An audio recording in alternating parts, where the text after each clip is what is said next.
Hello friends, welcome. Friends, recently there has been a huge tussle between the news agency ANI and the YouTubers. They have been fighting with each other regarding use of copyright material. The allegation by ANI is that these YouTubers are using their content which they have created after spending a lot of money and resources without paying them compensation in terms of license fee. And the YouTuber are saying that those content that they are using of the news agency ANI is under the purview of fair use. Now, friends, this whole issue got triggered because of this article which was published by Reporters Collective. So, if you look at this article, and I'm going to paste the link of this article, and then there was a video which was done by this guy who is right in front of your screen. His name is Mohak Mangal. And after that, there was an explosion of YouTube videos regarding, the various small YouTubers are coming and kind of is telling their whole story that what kind of extortionist threat, so-called extortionist threat they are facing if their channel is supposed, if they want to retain their channel and prevent it from getting deleted, right? So friends, what I plan to do in this video to break this whole issue down and try to unlock the crux of this issue. Because what is the crux of this issue? Because this issue is not just a battle between ANI and the YouTuber. This has got a lot of nuances. And there are some legal issues, there are some commercial issues, there are certain practices which companies like YouTube are following, leading to this kind of situation. Now, friends, I have created a slide deck and I'm going to take you through those points which will make this whole thing very clear. Now, friends, what is copyright? The copyright is a legal, you can say, umbrella shield which they are giving to those content creators who have created those content after spending a lot of time and resources. So people can just copy those content and present those content as if that they are their own, which they have created, which is being created by somebody else. So therefore no content can be used by reproducing those content verbatim without attribution. So that is simple as that. Now there is a battle going on, which is a caught in the crossfire. So this is the title of my presentation: fair use, copyright, and the YouTube's broken takedown system. So if you look at this headline, the whole issue is captured in this title. So the main problem that we are facing today in India is not only just this tussle, because whenever there is some kind of allegation of usage of copyright material, that has to be tested under fair usage, whether this is fair use or not. So only way to test it is to go to the courts. Now, if there is an agency like YouTube which has the power to take down content without getting tested if this content is under fair use, just because some allegation has been made which has not been tested, not been proven in the court of law, and if there are a number of counts of those allegations within a period of 90 days is 3, YouTube has a policy of take it down. Don't you think that it kind of gives unfair power to those big content creators who have got a lot of muscle, legal power against those small YouTube channels who are trying to make a living? Don't you think so? So let's go straight and understand this whole issue one by one, step by step, right? So the subtitle of this presentation is how Indian creators are getting squeezed between the US DMCA rules and the India's law gaps. Okay, so let's go straight. So the trigger, as I told you, is the ANI's copyright claim on YouTubers. So what ANI has done? ANI has issued mass copyright complaints against Indian YouTubers. They are demanding license fees and there is a threat of litigation and takedown, right? So who is going to take down? YouTube is going to take down because of their policy, right? So YouTube enforces removal even without Indian court order. So there are certain nuances which I'm going to talk about in this video, but there is a policy of clear takedown, right? Within a window period of 90 days, if there are 3 strikes, right, or copyright strikes, which even has not been proven in the court of law. The YouTube mandates that the channel has to be taken down, which kind of gives unfair power to those agencies who can issue claim which may not be under the framework of Indian legal system or any kind of legal system. Those could be unfair claims, right? So let's go to the legal landscape of India. So India, there is a Copyright Act of 1957, which was amended in year 2012, right? Which gives certain exception, because it protects copyright, but it gives certain exception to those users who wants to use copyright material. So what are those exceptions? The exceptions are criticism or review, reporting current events, educational use, and these do not require permission from the copyright holder. So I'll go straight to the Copyright Act, and I'm going to go to the page which kind of provides the exception. So you can see that certain acts do not infringe copyright. So you can read this, and whatever I have presented in the slide deck, it says that the following act shall not constitute infringement of copyright, namely a fair dealing with any work not being a computer program for the purpose of private or personal use. Now, this fair dealing has not been defined, by the way, friends, right? Criticism or review, whether the work is whether of that work or any other work, reporting of this is important, reporting of current events and current affairs, including the reporting of a lecture delivered in public. So these comes under certain acts which will not be which acts not to be infringement of copyright. Okay.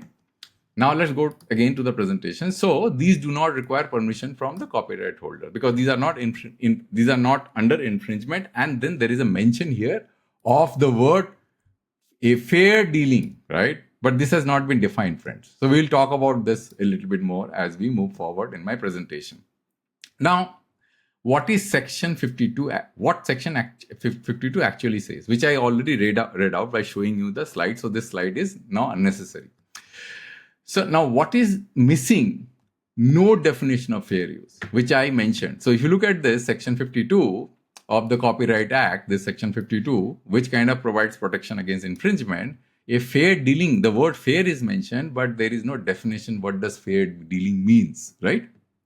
So Indian law lacks a clear doctrine of fair use, like the US law. Section 52 provides specific exception, but no general purpose test.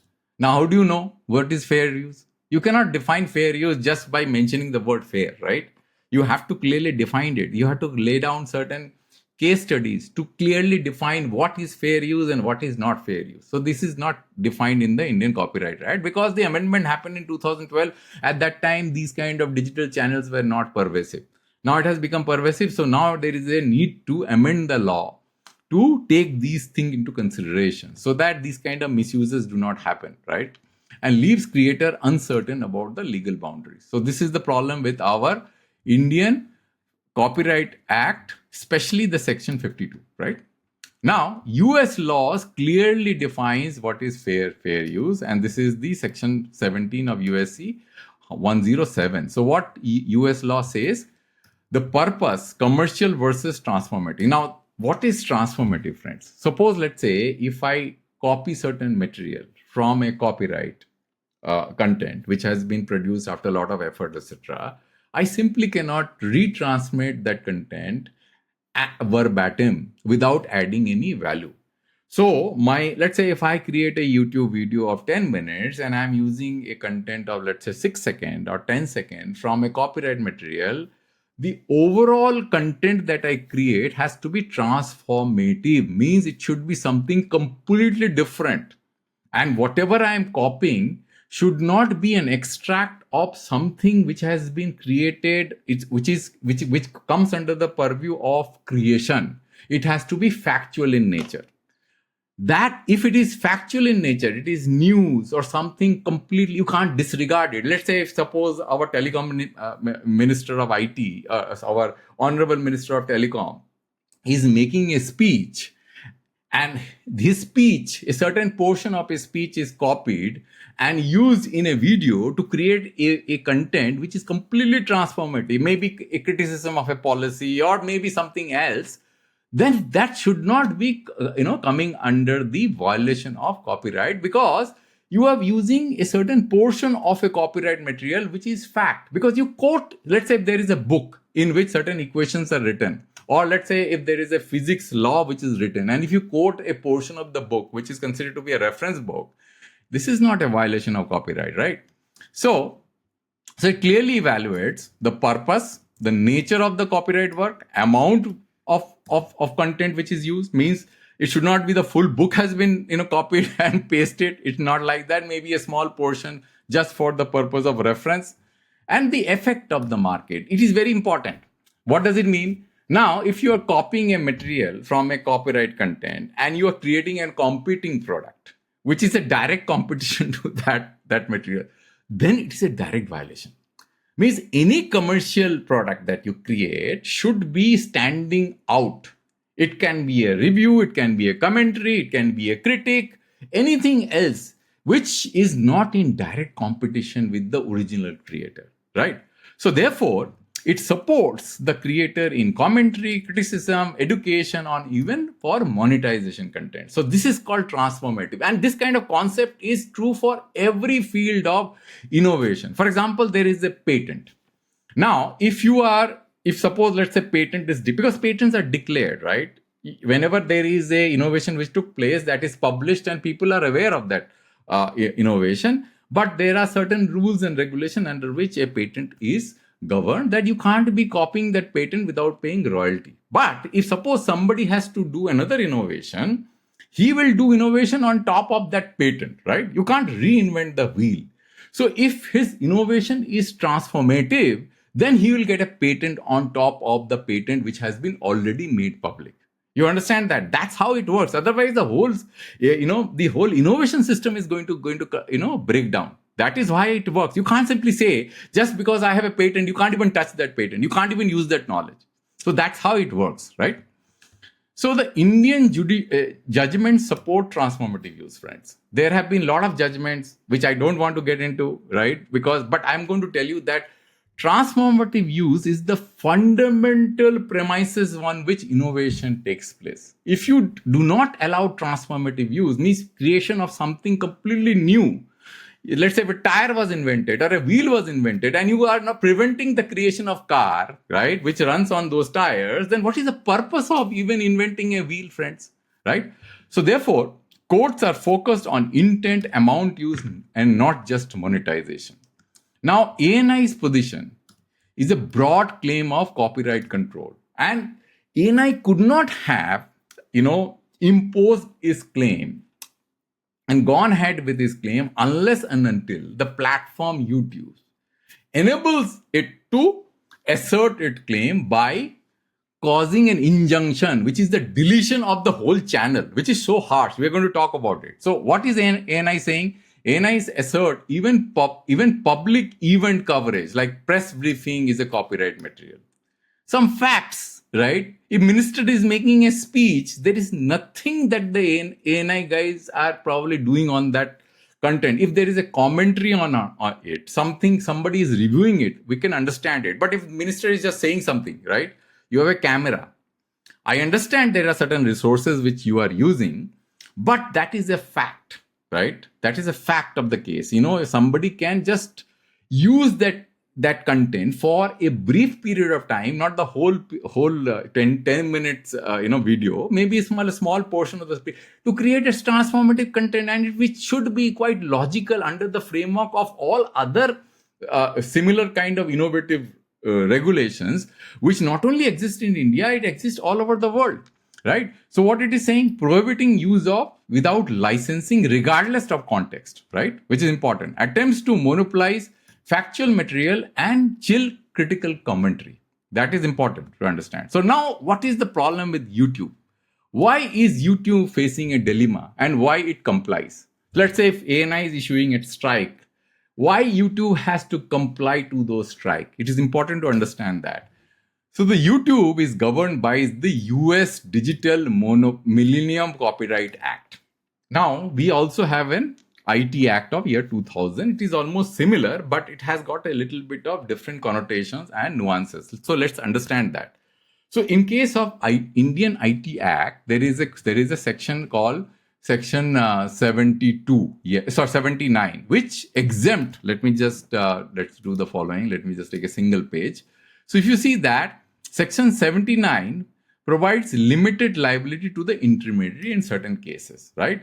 So what are those in limited liability? Because intermediary can be liable for content which is getting transmitted using its media. So who is an intermediary? YouTube is an intermediary, right? So in case of India, if the intermediary, if you look at this clause C, observe due diligence while discharging his duty under this act and also observe some other guidelines that central government may prescribe thereof. Means if the central government tells YouTube to take out a content, right, which it's find, disgusting or anti-national or whatever, if YouTube complies, then YouTube will get the protection of this section, right? So it will not be liable.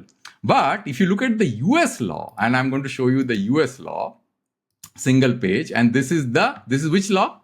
This law, the DMCA law, which is called US Digital Millennium Copyright Act. There is a section 512 section which mandates taking down on any valid complaint to retain safe harbor.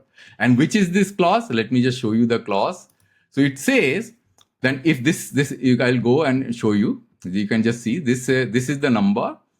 This is the section 512, limitation of liability related to material online, which is almost similar to section 79 of the Indian IT Act, right?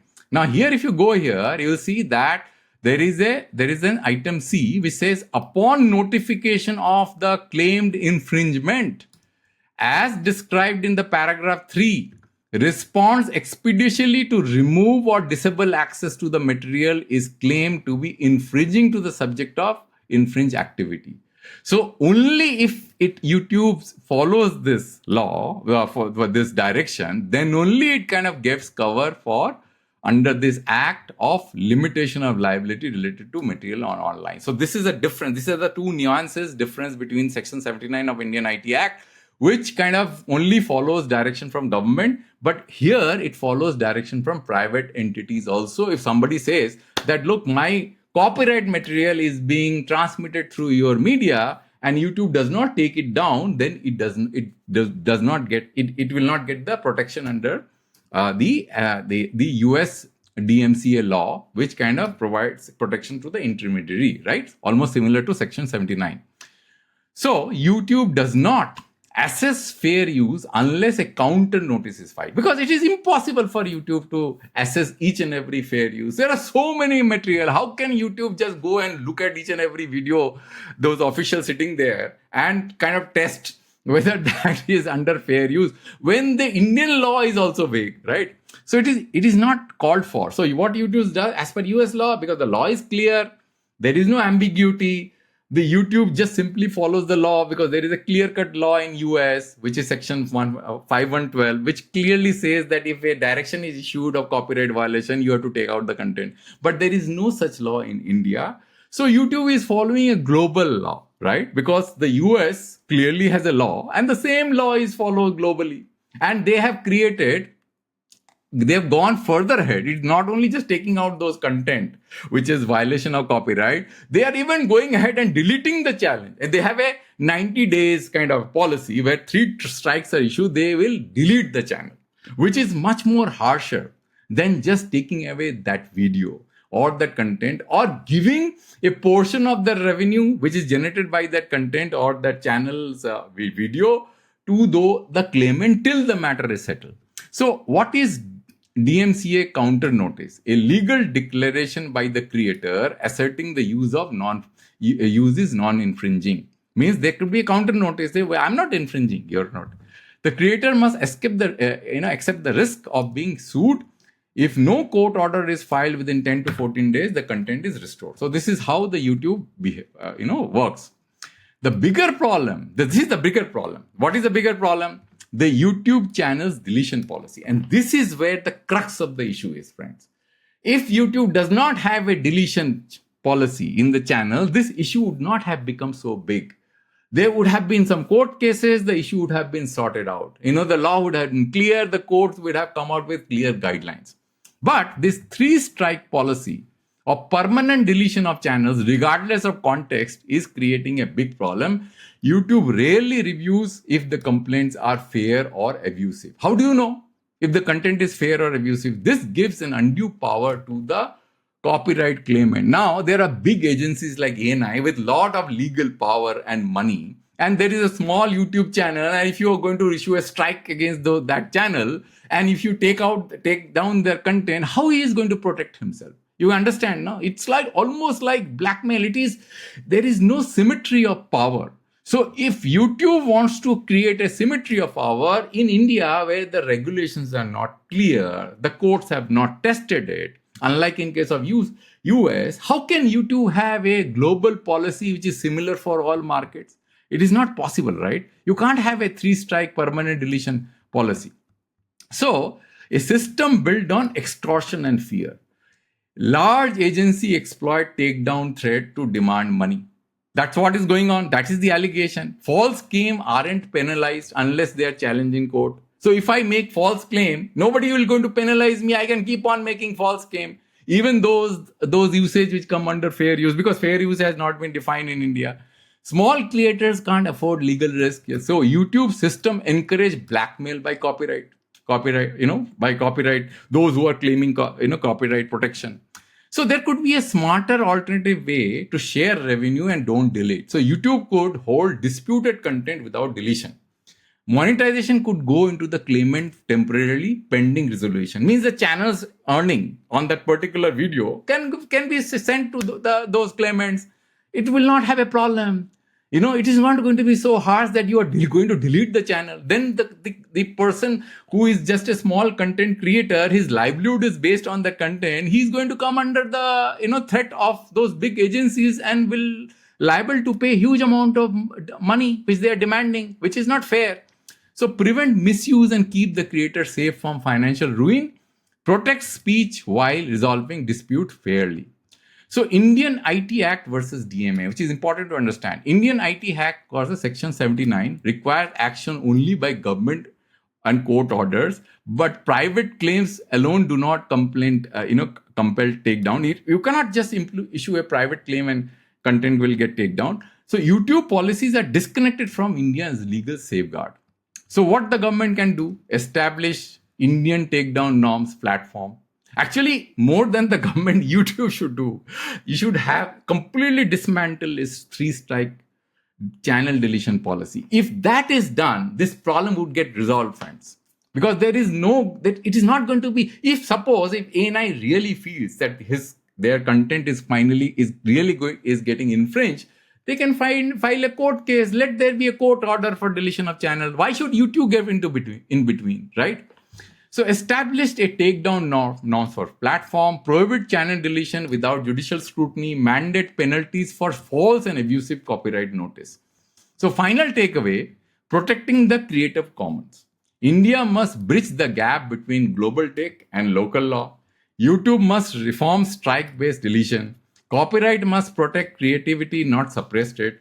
Creators deserve clarity, protection, and fair recourse, friends. So friends, this is what I wanted to say, because look, this dispute is so ugly.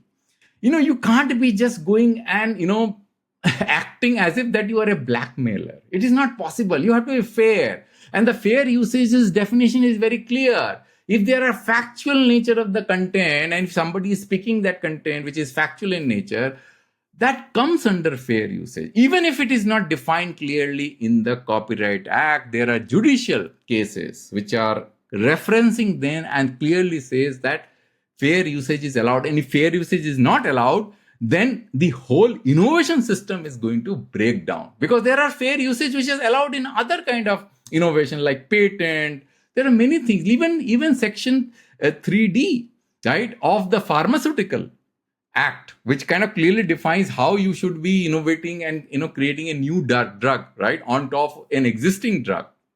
Those are clearly allowed. So this should also be allowed, friends. So I thought of kind of doing a video to explain this and also getting my thoughts clear, and hope you have like this content, and you let me know if you have any comments and I will come back with a new video next time. Thanks for listening till the end.